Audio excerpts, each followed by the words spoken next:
تاریخ کا واحد ہندو جس کے میت کو کئی من گھی ڈالنے پر بھی آگ نہ لگی۔ امام مسجد نے کیا حکم دیا کہ پنڈت بھی ماننے پر مجبور ہو گئے، یقین کرنا مشکل۔ لاہور تقسیم ہند کے زمانے میں لاہور کے دو اشاعتی ادارے بڑے مشہور تھے۔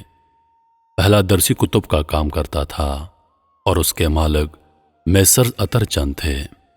دوسرا ادارہ اگرچہ غیر مسلموں کا تھا لیکن اس کے مالک پنڈت نول کشور قرآن پاک کی طباعت و اشاعت کا کام کرتے تھے۔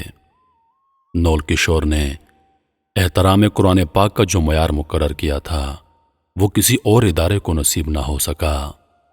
نول کشور جی نے پہلے تو پنجاب بھر سے اعلیٰ ساکھ والے حفاظ اکٹھے کیے اور ان کو زیادہ تنخواہوں پر ملازم رکھا۔ احترام قرآن کا یہ عالم تھا کہ جہاں قرآن پاک کی جلد بندی ہوتی تھی وہاں کسی آدمی کو حتیٰ کہ خود نول کشور جی سمیت جوتوں کے ساتھ داخل ہونے کی اجازت نہیں تھی۔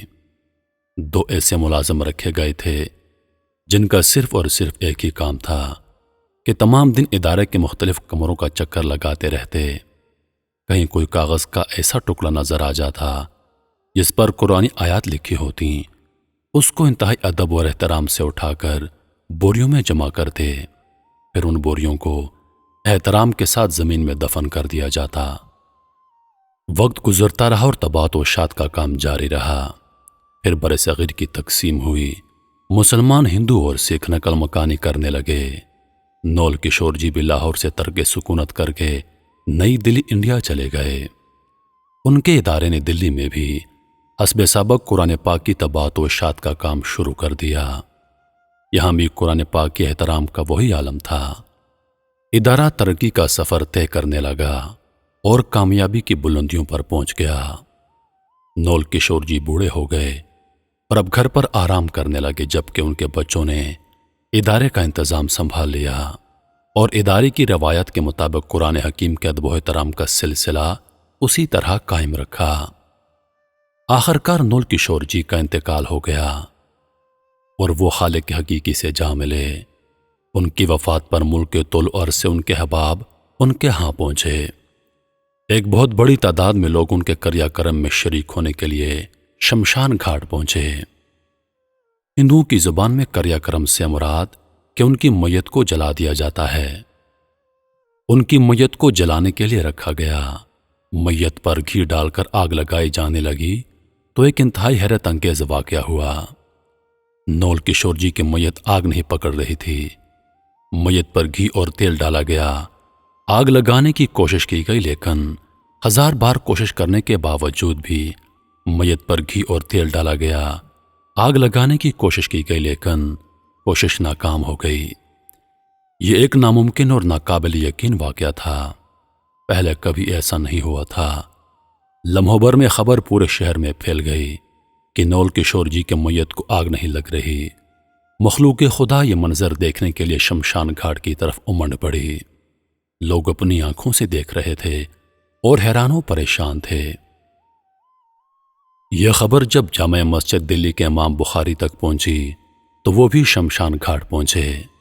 نول کشور جی ان کے بہت قریبی دوست تھے اور وہ ان کے احترام قرآن کی عادت سے اچھی طرح واقف تھے۔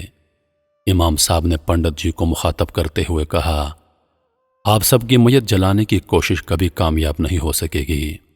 اس آدمی نے اللہ کی سچی کتاب کی عمر پر جس طرح خدمت کی ہے اور جیسے اس کا احترام کیا ہے، اس کی وجہ سے ان کے میت کو آگ لگ ہی نہیں سکتی۔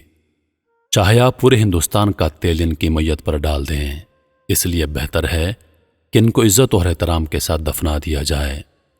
چنانچہ امام صاحب کی بات پر عمل کرتے ہوئے نول کشور جی کو شمشان گھاٹ میں ہی دفن کر دیا گیا۔ یہ تاریخ کا پہلا واقعہ تھا کہ کسی ہندو کی میت کو آگ نہ لگنے کی وجہ سے شمشان گھاٹ میں دفنا دیا گیا ہو۔ محترم عزیز دوستو، یہ کوئی من گھڑت واقعہ نہیں بلکہ یہ حقیقت پر مبنی ہے۔ بے شک جو لوگ اللہ پاک کے کلام کا احترام کرتے ہیں، اللہ پاک ان کو ایسے ہی اعزازات سے نواز دیتا ہے۔ امید کرتا ہوں کہ ویڈیو آپ دوستوں کو پسند آئی ہوگی۔ ویڈیو پسند آ جائے تو لائک اور شیئر ضرور کر دیجیے گا اور آنے والی نئی ویڈیوز کے لیے ہمارے چینل کو سبسکرائب کر دیں۔